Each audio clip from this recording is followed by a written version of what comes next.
Hello. Welcome back to Calm AF. I'm so happy to be here with you. I have got my coffee. I am finding myself a comfy spot here on the couch, and I need you to find a comfy spot next to me.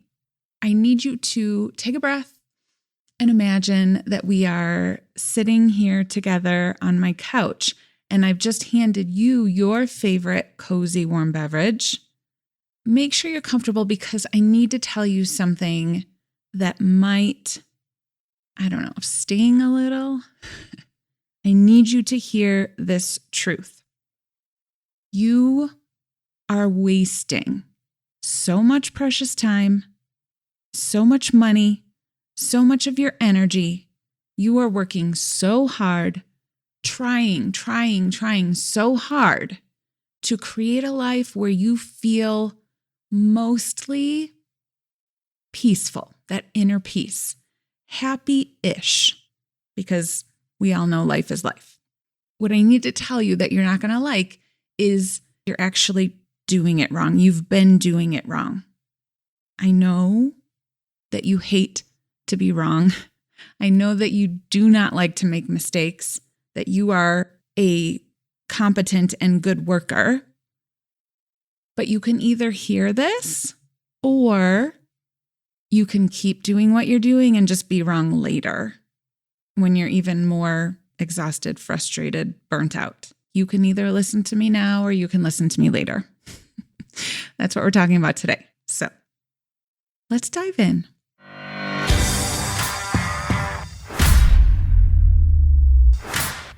I am not a good cook.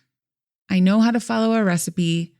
I know how to make the basics, spaghetti, tacos, that sort of thing. But I am not a cook. Those are two different things. But every once in a while, not so much in the last decade or so, but what I used to do frequently is I would decide that I want to be a good cook. Usually this desire came because I saw a cooking show or a movie about a chef, and I was just mesmerized by it, by the skills, by how they can chop onions like that, mesmerized by the result, the beauty of a gorgeous meal. So every once in a while, I would get it in my head I want to be a cook. All right, so we're doing this. And here is how it usually went. I would pull out one of my gorgeous cookbooks and I would find a recipe that sounded and looked amazing. And I would write down the ingredients I needed. I would go to the store. I would probably wander around the store forever because I'm looking for ingredients I've never heard of. Is this a spice? Is it a vegetable? I don't know. But I would find it eventually, and then I would get home and start cooking. Now, you would think since I would do this pretty regularly, once or twice a year or more, you would think I would learn. Pause, stop. Kristen, read the recipe first. Just read it through a couple times because there's probably some information in there that will be helpful for you before you dive in. Maybe before you start step 1, you should chop the vegetables ahead of time. Or maybe it would be a good idea to measure those spices out before, because Kristen, when you get to the part with the spices, your hands are going to be covered in gross chicken slime. And you're afraid of chicken slime, so you aren't going to be able to touch anything before you have thoroughly washed and bleached your hands and all of the surfaces. And by the time you finally get your hands washed and you get the spices out and measured, the chicken is now burning. The kitchen is now filling with smoke. You'd think that I would learn that, but so far I haven't. And it's not because I'm an unintelligent person. It's because I don't do this very often. I don't cook like this very often. So most of the time, the recipe ends up being okay. It doesn't feel how I hoped or imagined it would feel, that I would sit down in this beautiful dish. It's beautifully plated and the beautiful table setting, and we have this beautiful conversation. Most of the time, by the time I sit down to eat it, I am frustrated because I spent hours on something that didn't turn out how I wanted it to.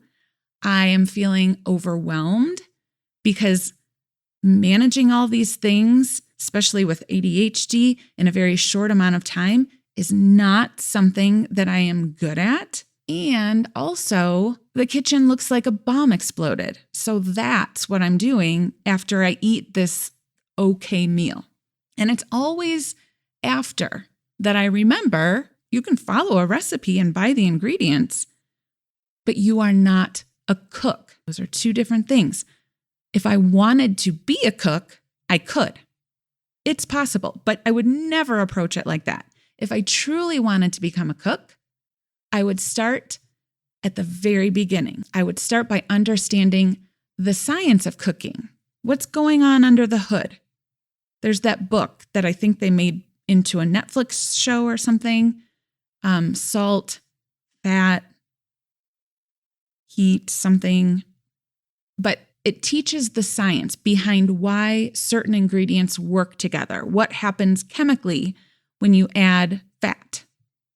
And then I would definitely take some cooking classes. Basics. Show me how a cook uses the equipment and the tools and the appliances in their kitchen. I know how to use a knife as someone who knows how to cook. I do not know how to use a knife as a cook. And if I want to be a cook, I wouldn't wait to pull out my knife and practice it only when I'm cooking a meal. I would practice using my knife. And as I got better and better, and I prioritized practicing my skills every day, I would start moving from person who can cook to being a cook. Now, I've never done any of that, so I am still not a cook. And I'm also not a cook just because I have a collection of cookbooks, or because I love to watch cooking shows, or because I love the show The Bear. Having the best cookware, the most expensive knives, the top-of-the-line spices, a state-of-the-art stove, the most expensive pots and pans that all of the best chefs in the world use does not make me a cook. It reminds me of a scene from The Bear. There's an episode where Sid, she's one of the chefs. If you haven't seen it, go watch it. But Sid is at her friend's house getting her hair done. And her friend has to go out and buy more extensions. So Sid stays there with the woman's daughter, and the daughter's hungry. So Sid's like, I'm going to make you something. So she goes to the kitchen and she pulls out the pots and pans that this woman, who is not a chef, has. And she pulls out a knife and she looks at the ingredients that she has to use. And she makes this amazing, simple, but amazing meal because she knows how to look in the fridge and see what the ingredients are and knows how to put them all together to make something amazing because she's a cook. She didn't say, oh, I can't really make you anything amazing unless I go out and buy some new pots and pans. She knows what to do no matter what tools she has at her disposal because she is a cook. So that brings me to you. You have all the tools. You know what to do. You have read every book. You know different types of meditation. Maybe you've practiced breathwork. You probably know your attachment style. You probably know all about your inner child, and maybe you've even done some shadow work. So why do you still feel the same? You are a person who knows how to get regulated, who has an extensive wealth of knowledge and an impressive tool collection that you can pull from when you need it. But that does not make you a person who is regulated. You are probably a high-functioning energy manager or people pleaser or overthinker. The problem is that you're trying to be a high-functioning, often dysregulated person who knows how to use tools instead of trying to be regulated at the identity level. You have the fancy knife hoping it makes you a chef. I want you to think about all the time that you have spent learning about regulation, the money that you've spent on the books, the journals, the supplements, the workout equipment you don't use, the app subscriptions that just auto-renew every month. Think about the time you spend scrolling. Maybe you're trying to learn more tools, or maybe you're scrolling to just shut it all off, all in an attempt to make yourself feel better when you need to. And then you put the tool away.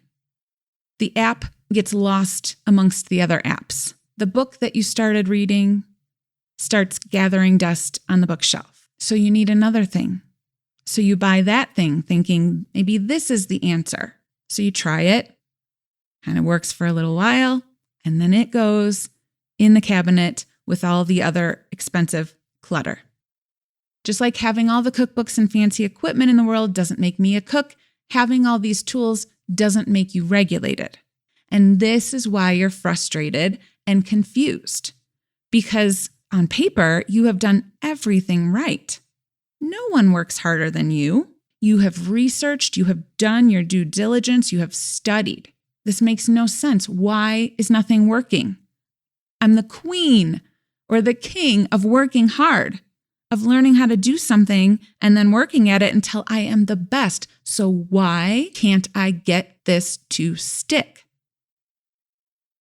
There's a difference between being a person who has listened to 300 episodes of this podcast and knows that in that fight or flight moment, I can pull out my Calm AF breathe tool and being Calm AF. Breathe will work in a fight or flight moment. It will trigger your parasympathetic nervous system, which tells your whole body the danger has passed. That is just science. But it doesn't stick because you aren't using your tools to change at the identity level. I am regulated. You are most likely a person who knows how to use tools to get regulated. Now, tiny disclaimer, I know there are some of you listening right now who are regulated. Not trying to be, not working at it, you are. But I also know how many people listen to my podcast versus how many of you are showing up and practicing to change your identity. I am regulated, and that is not a flex. There are plenty of things that you are that I am not. Like, I am not a cook. Maybe you are. I know how to play some sports. I am not an athlete. Maybe you are. If you feel like you're spinning in circles because you just want to fucking relax and quiet your mind and not have your brain yelling at you all the time, then you need to stop collecting tools and working hard. I need you to stop listening to 1,000 podcasts and taking all the notes and reading every book. You have what you need. You just need to learn to use what you have as a person who is regulated. I want to show you how it looks in real time. 3 years ago, I opened a program called Calm AF Life. This program is designed to teach people to be regulated so they can feel their feelings, so that they can have these tools and use them to enhance their lives instead of survive their lives. And for 3 years, many of the women who joined have been practicing being Calm AF. They read their daily love letter, which reminds them to show up as their regulated Calm AF self. And then they practice it in their real lives. They come to the calls and report their wins. Here's how I showed up as a regulated Calm AF person this week. And at first, it doesn't feel like wins because there's not that instant gratification dopamine hit that comes when you get a shiny new tool for the toolbox. So at first, the wins would sound like It only took me 2 days to realize I was fully energy managing my husband. Normally, I can get stuck in that for weeks, so I guess 2 days is a win. Yes, it is. Or my anxiety definitely spiked, but the amount of time that it lasted and the intensity felt better than usual. So I guess that's a win. Yes, it is. And then after a while of practicing, because they're devoted to shifting their identity, the wins start shifting. My husband's parents were coming into town, and that always triggers both of us. So I front-loaded my self-care. I made sure I was calibrating to Calm AF before they arrived. And wow, this was the best visit we've ever had in our entire marriage. And then as they spend more and more time operating as a Calm AF regulated person, the wins have started to sound like, I don't really know what my win would be this week. I don't feel like I'm trying anymore. I don't feel like I'm working on anything. Most of the time, I just am Calm AF. And that's where it gets fun, because that's where we get to start using the tools to enhance. These wins are not stories I've made up. They are pulled directly from things that they have shared. The reason why I started this program is to get people to this place, transition from being a person who knows how to stop energy managing, who knows how to quiet their mind, who knows how to set a boundary, to people who don't energy manage, whose inner voices are kind, who are Calm AF for life because they've recalibrated their system, not just gathered more tools. So I've got 3 years worth of feedback and data and case studies. And so it's time.